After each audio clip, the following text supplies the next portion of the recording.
Γεια σας! Σήμερα ήρθαμε το συγκεκριμένο βίντεο για να σας δείξω πώς μπορούν άνθρωποι που δεν βλέπουν και με χαμηλή όραση να φτιάχνουν διάφορες κατασκευές με τα τουφλάκια, όπως κάνω και εγώ εδώ και τόσα χρόνια. Να θυμάστε, δεν είναι τίποτα δύσκολο και τίποτα δεν είναι βουνό. Όλα βρίσκονται εδώ στο μυαλό μας. Απλά χρειάζεται να έχουμε και πάρα πολύ υπομονή.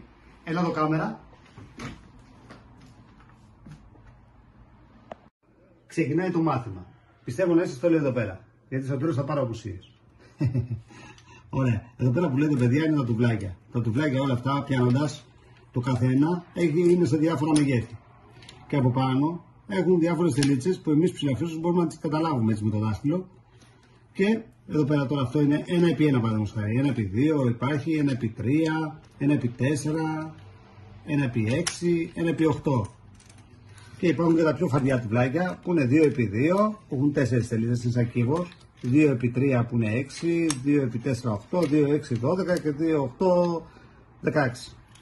Ωραία, αυτά. Να θυμάστε πάντα όμως όταν πάμε να φτιάξουμε κάποια κατασκευή, πάντα να είναι ζυγός αριθμός, γιατί όταν τελειώσουμε κάποιο σπίτι που φτιάχνουμε στη σκεπή πάνω, στη σκεπή δεν θα μας ταιριάζει αν είναι μόνο το τούβλο.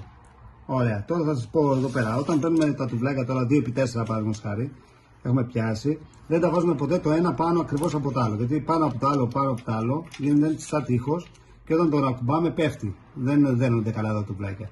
Για να τα δέσουμε πρέπει σωστά, μετράμε τις δύο τελίτσες. Τις δύο και κουμπώνουμε το ένα τουβλάκι. Και όπως καταλαβαίνετε μένει δόντι από τη μία μεριά και από την άλλη. Έτσι ενώνουμε το άλλο τουβλάκι. Δόντι έτσι και ξεκινάμε και χτίζει το ωραία και δένεται. Αυτό. Θα αναρωτιέστε σίγουρα τι κάνουμε με τα χρώματα. Τα χρώματα, παιδιά, έχουμε ένα θέμα. Δεν μπορούμε να τα ξεχωρίσουμε. Δεν υπάρχει κάποιο στοιχείο πάνω στα τουβλάκια. Όμως, υπάρχουν διάφορες εφαρμογές που μπορούμε να χρησιμοποιήσουμε, αλλά και αυτές τώρα δεν μπορούμε να τις έχουμε πολύ εμπιστοσύνη, γιατί αν τις βάλουμε πάνω σε μπλε χρώμα, σε μπλε σκούρο, μπορεί να το πει μαύρο, γιατί χτυπάει ο ήλιος, δεν ξέρω τώρα, έτσι μου έχουν πει κιόλας, όπως έχουμε δει. Αλλά δεν πειράζει, έχουμε άλλα άτομα δίπλα που βλέπουν, μας τα ξεχωρίζουν και όλα μια χαρά. Έχουν και αυτή δουλειά. Ωραία. Εδώ πέρα, παιδιά που λέτε, έχω εδώ το σακουλάκι με τα τουβλάκια.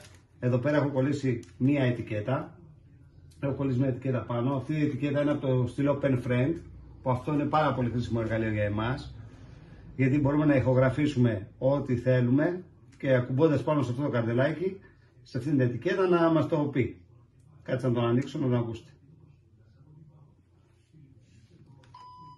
Άνοιξα τώρα το στυλό.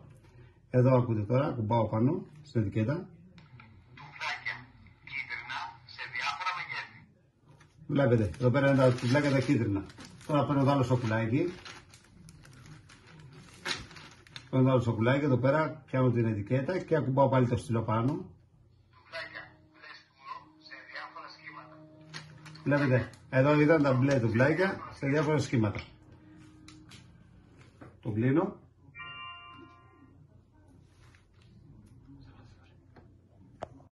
Αυτό ήταν. Ωραία. Πιστεύω να σας βοήθησα πάρα πολύ. Ό,τι απορία έχετε εδώ είμαι να σας τη λύσω. Να είσαστε όλοι καλά, καλές δημιουργίες και καλή συνέχεια σε ό,τι κάνετε.